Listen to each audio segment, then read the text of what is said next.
Hello, Taurus. Welcome to the Plaid Sheep Oracle. I'm not surprised that you showed up today. It is, as I'm filming this, the day of the Taurus new moon.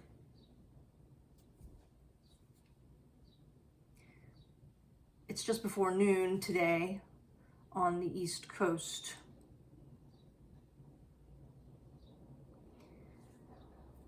And I'm going to warn you ahead of time that this is not a practical sort of reading. I mean, there is, right? There is definitely there is some practical stuff happening here. But it's more about a frame of mind. And you are going on this journey with me. I am finding myself in this space and on this sort of unexpected road. And maybe you've been finding yourself here too in some ways. And so you're coming along for the ride. I said, I think in a Scorpio reading, that it was going to get weirder. And that's sort of true. I think weird is not the right word. Anyway, we begin with Sacred Journey. It says, introversion, seeker, self-knowledge. And the important phrase here is self-knowledge. This is a theme that's been showing up in my own readings. It actually showed up in a conversation that I was watching on YouTube about somebody who gave up on astrology because she'd received the message that she needed to have a direct connection to source, just herself. Not that astrology was a kind of like a filter, right? That was sort of impeding her direct knowledge. I would say that my message has been not that astrology or divination or any of these things were an impediment, but that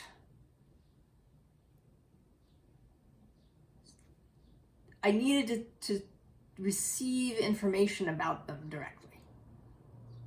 So all these things have a long tradition. Astrology has been around for, I can say, millennia. And so knowledge has built up and people have added to it as it's gone along. And so we have this body of knowledge, all these books and readings, and I think they are very, very useful. But they are also a box.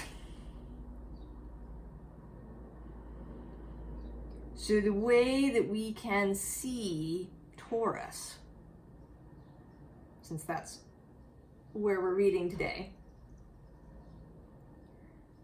can be different. Maybe we can change that.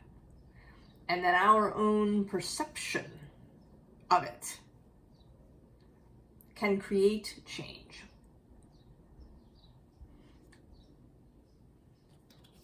So the second card, 3 cards wanted to come out as a kind of starting point, backdrop basis, is this 2 of Cups. And here, this person who is connected to the cosmos here is ringing this little bell.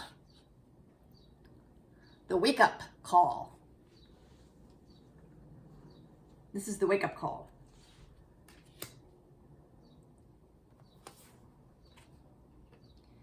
And then we get this ice card. And the little text here is about the fear that we might feel taking new steps over unfamiliar ground, possibly frightening ground. Is the ice thin? Do we have to move very, very cautiously as we go forward? But for me, ice has also always been about clarity and about the unexpected. The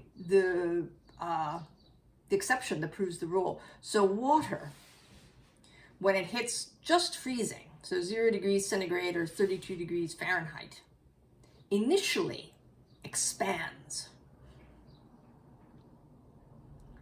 Normally when things freeze, they contract. The energy lessens and things squish together. But water breaks that rule. It does after that initial expansion. It will then, as the temperatures drop, begin to contract. But there is that initial expansion, unexpectedly. And then the reading today that wanted to come up is, it is a very Taurus, Venus kind of reading, but it's a reading whose author is unexpected. It is not necessary that you leave the house. Remain at your table and listen. Do not even listen, only wait. Do not even wait. Be wholly still and alone. The world will present itself to you for its unmasking. It can do no other. In ecstasy, it will writhe at your feet. Franz, Kafka. The man who wrote a parable about turning into a giant cockroach and who had a famously difficult relationship with his father. And here he is, talking about life writhing in ecstasy at your feet.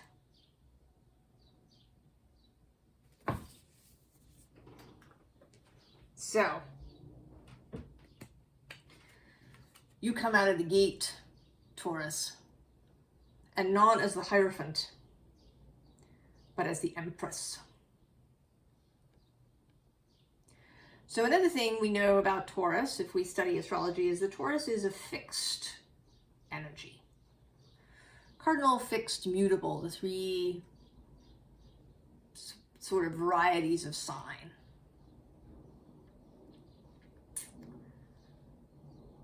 But if you think of Taurus as representing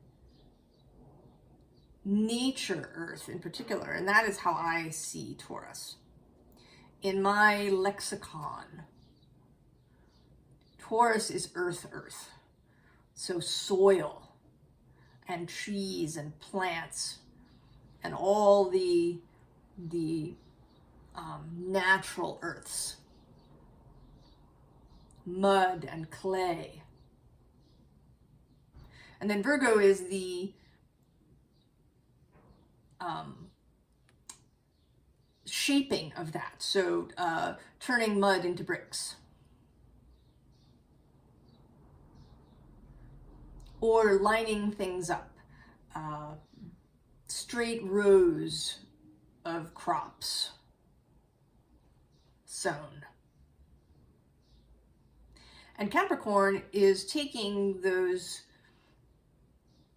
shaped earths and then building something with them. So building something out of those bricks. Or creating a community garden with those tilled rows. So from that perspective, if Taurus is Earth, then it's actually not that fixed. Because Earth is not fixed, really. It seems to be. But the soil is just filled with activity. You have earthquakes and volcanoes and mudslides, storms. You have birth and death happening.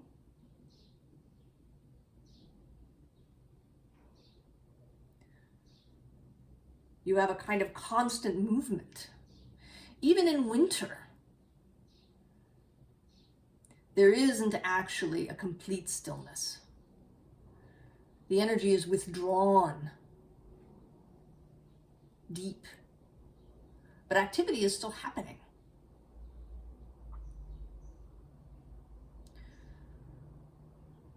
Decomposition is still occurring, even if it's very, very slowed. As is conception.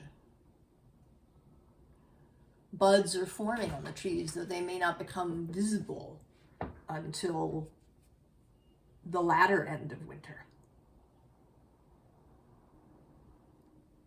New life is conceived. The most common signs, certainly in the northern hemisphere, but I think in the world in general, actually, which is interesting, but most people live in the northern hemisphere on Earth. And the most common signs are Virgo, and to some extent Libra and Leo. So humans born in August, September, and October, which means being conceived in December, January, and February, during the winter. Lambing, when new lambs are born, is March, conceived in winter.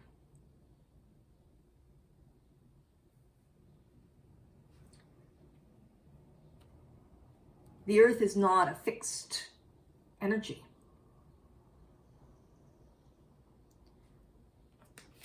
Then the next card is strength. This Oya here is a goddess of storms.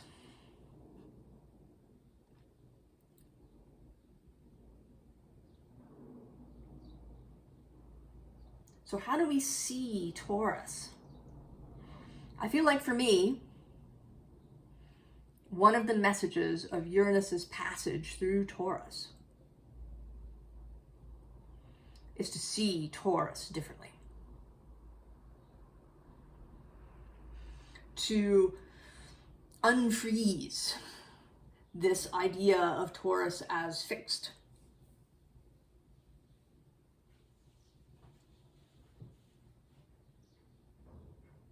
And I see this figure here, and I'll show you the next three cards, as blowing a storm. And she is directing this storm through the landscape. And what's being blown away are this 3 of Swords, 8 of Swords, and 7 of Staves.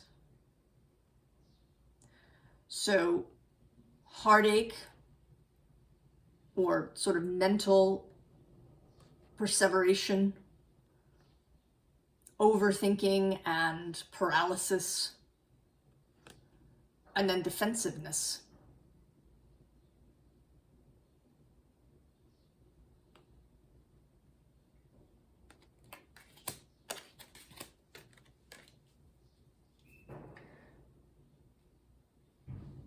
So that this, right, we've had this whole Taurus Scorpio nodal period now that's coming to an end.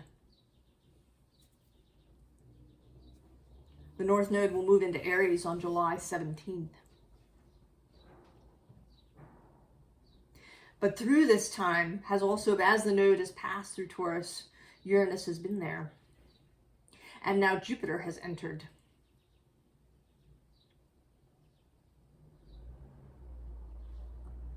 That expansive energy and the energy of philosophy. Jupiter is the philosopher king.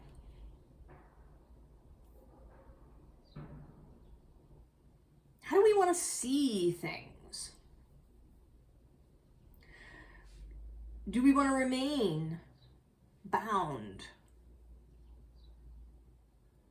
by the way previous generations have seen things? And I know there has been this energy of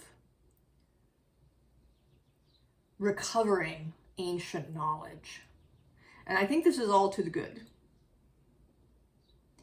However, there is a danger of needing to do things exactly the same way as our ancestors did. But I don't believe that can work, because we aren't them. We have other knowledge. We have our even though evolution is generally seen as very slow, we are still generations beyond. Our bodies have changed somewhat, even if it's not radically. Right? One example is that we're taller, as a general rule. There has been change. So we can't go back. And that isn't the direction, anyway, that I think Source is interested in. Even though from Source's perspective, this whole idea of past, present, future is a much more mutable thing. If one talks about it from conception to growth and expansion, rather than sort of past, future.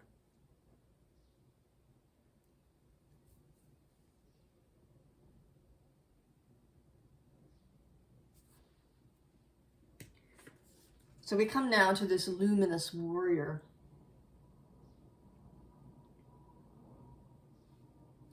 And underneath him is this soul retrieval card of coming out of the chrysalis. And then entering the world as this luminous self.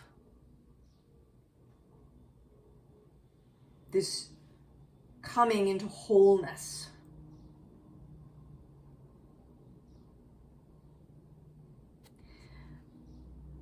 And I think that the call here in relation to astrology, since we've been talking about that, is to the seeing of, really seeing the wholeness of one's natal chart. And seeing all the possibilities, and seeing it not as some sort of static, gripped thing. It's not static and gripped any more than your DNA is. Even modern science has seen that through epigenetics.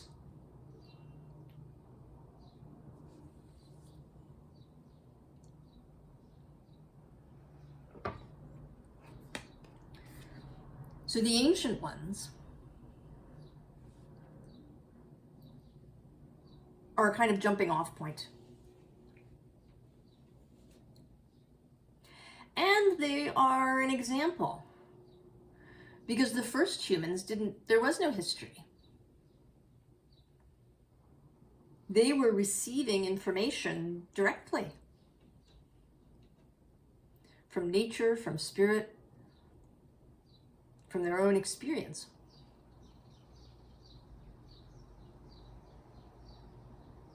So that's the example.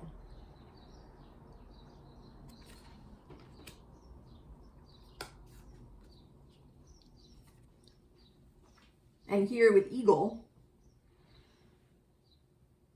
to widen the perspective, rise and have a look.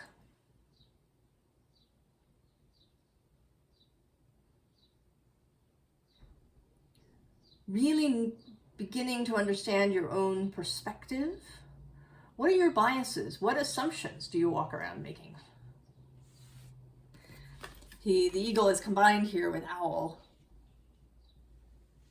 Wisdom, also being able to turn your head almost 360 degrees, 270 degrees, I think.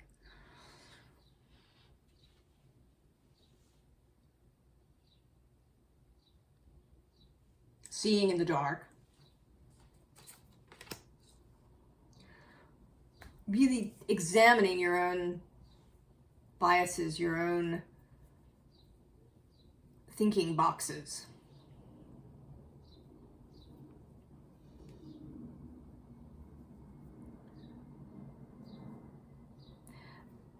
And I also do want to say that I think that we should all immediately run around and change astrology and how everybody's doing it. Because this is not advice for everyone. That isn't everyone's road.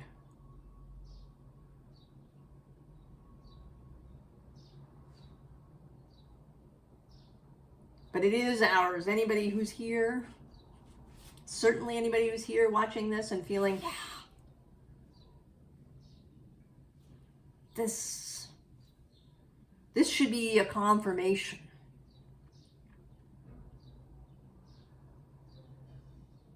Maybe there should even be a sense of relief, like, oh, I was feeling this, but I didn't want to say it.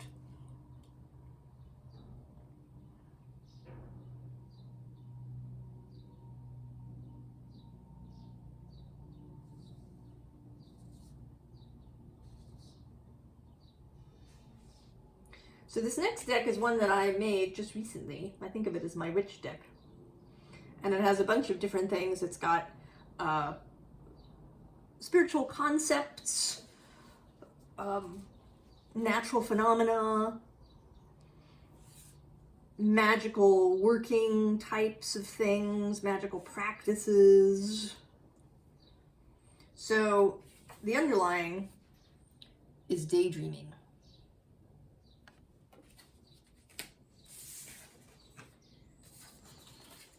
And then we have alignment, all it is, and conception. So alignment with the all that is will bring conception.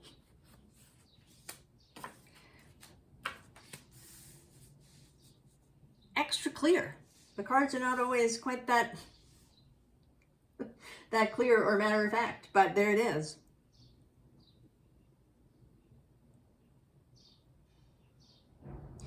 The all that is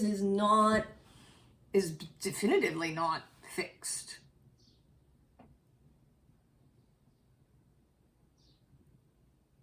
Is open to all experience.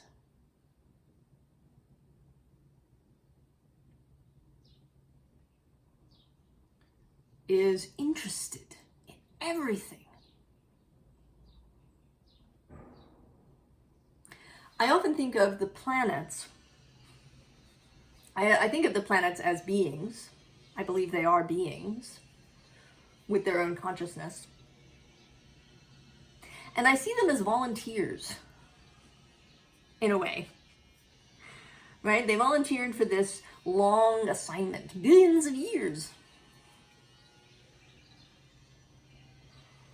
And to create this container for us. So Venus volunteered to be this energy of love and female energies and fecundity and all of these empress energies, beauty, and to move through our solar system with this energy.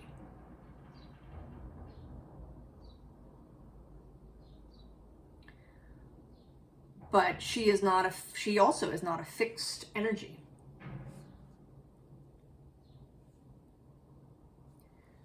And I think she and all the other beings are absolutely open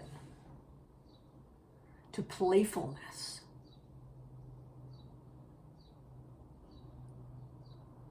to engagement, direct engagement.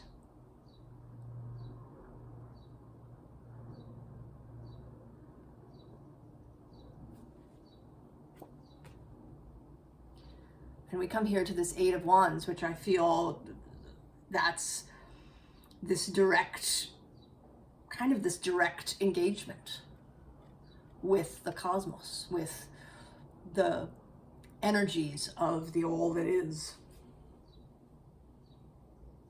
This is magic in its freest form.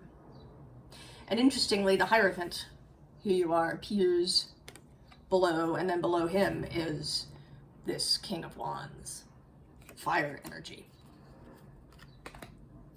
And this Eight of Wands is fire energy too. And I've been noticing as I've been sitting here, this Sacred Journey card is number 30. And is it is a beautiful kind of Taurus-y image.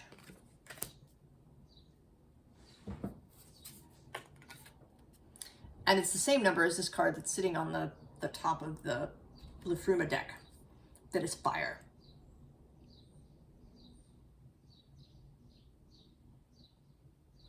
And the beginning of this poem is, the fiery cosmic wormhole heightens ancient dragon beams, intensifying sensory chimera codes that sweep down, bleed down, feed around your entire being, burnishing back delusions and deceits. And under that, actually, while we're going, is this Leaf card.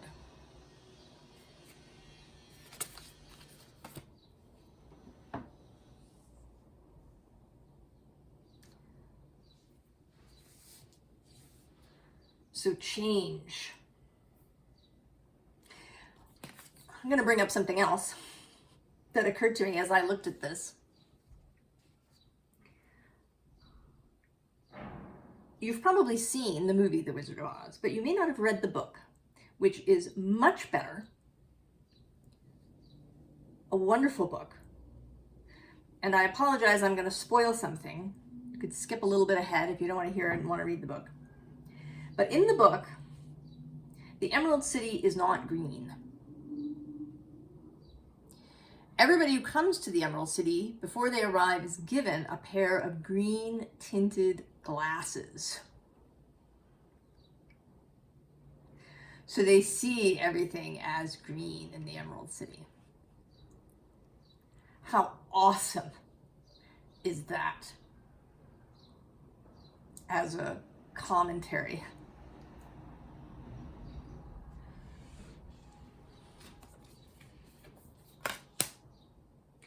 So are you wearing? Are we all wearing societally tinted glasses?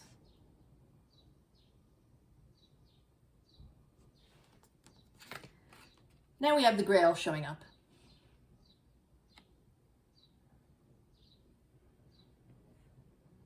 Paying attention, never losing sight of this or feeling of this.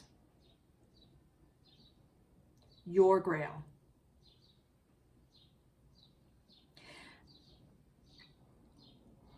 Your Grail.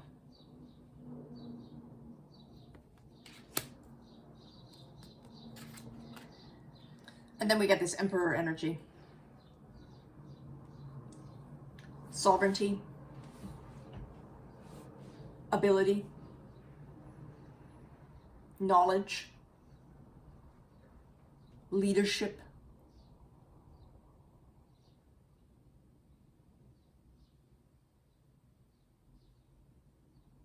You can walk in your own understanding, in your own vision, and simultaneously be an enormous contribution to everyone else.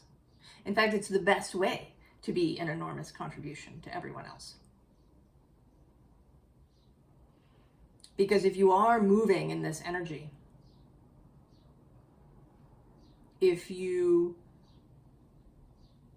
move in alignment with your own self, your own beliefs, your own code, your own integrity, then you move with confidence and ease. You're not going to wander around judging other people, demanding that they toe your line, because you know that everybody has their ability to be in their own integrity.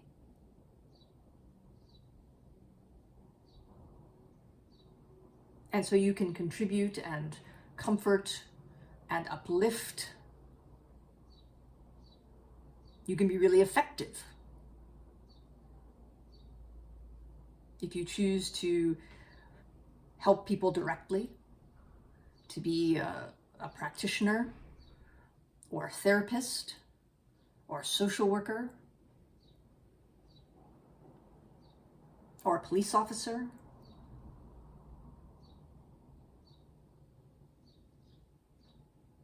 Everything you do will be more effective when you exist in this energy.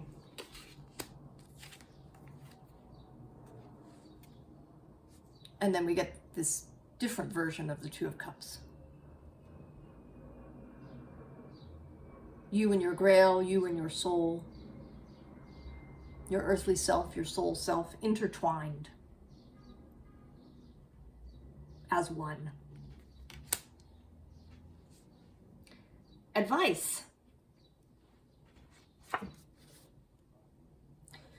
We have this hooded unseeing card, which I feel is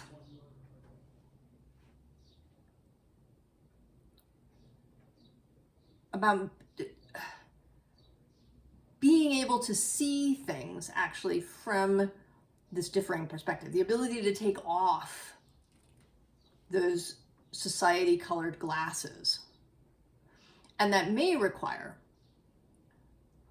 kind of putting a hood over your own head for a while. So this may require, if you are, say, studying astrology, to stop reading other people's stuff. Do not Google Jupiter and Mars square, which is happening now. Feel into it for yourself. Find a way to express it for yourself. Maybe it's journaling or writing a story or drawing a picture or composing a song or doing a tarot card reading, scrying, whatever your sort of method is for connecting, going on a shamanic journey,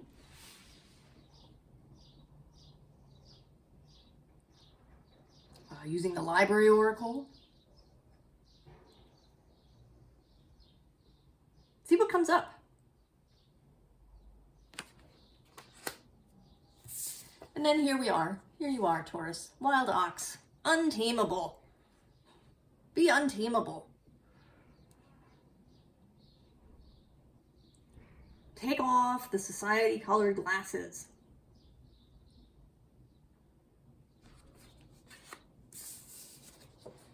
Waken. Originate.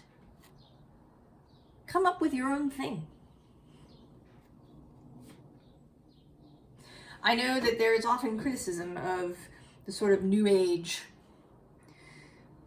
that it likes to cherry pick things from various traditions.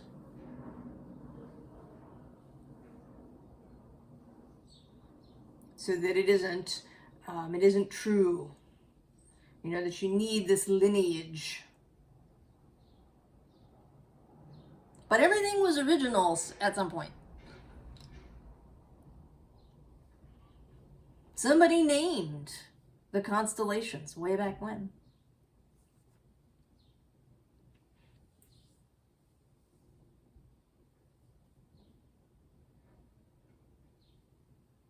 You won't have trouble unless you go around sort of proselytizing and trying to convince everybody of your point of view.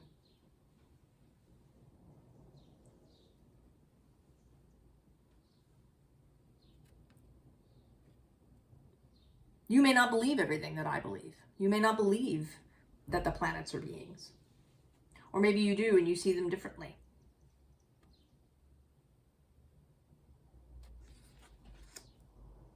Originate.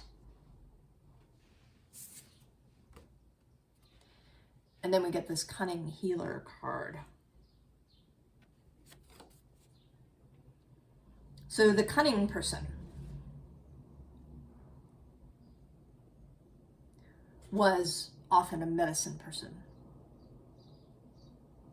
and a magical practitioner.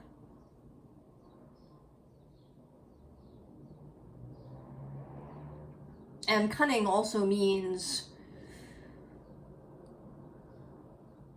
clever, right? Seeing the opportunity. And probably doing it in a way that some people might find unacceptable or going against the rules.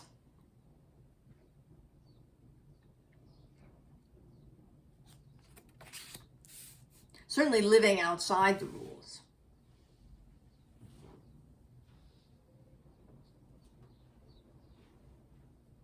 So here you are, Taurus.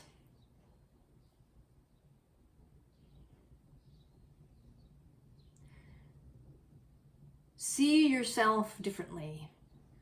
See everything differently. Make your own way. Originate your own practices, your own path, your own perspective on everything. I want to say, not just, astrology, but money. What does that mean?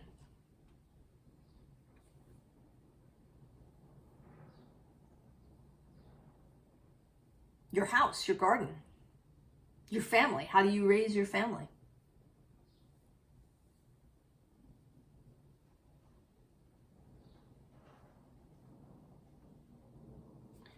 Choose for yourself, Taurus.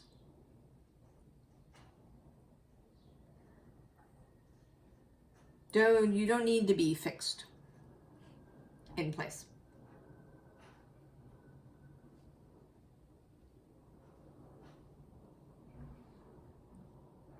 I'm excited for you, Taurus, for all of us, by this. Because I think all of these messages they have an element of collectivity. And they just focus in a specific portion. We all have Taurus in our chart somewhere. And I hope this has been a confirmation for you. And that you feel ready to forge ahead for yourself. I wish you all the very best, Taurus. I'll see you later. So long.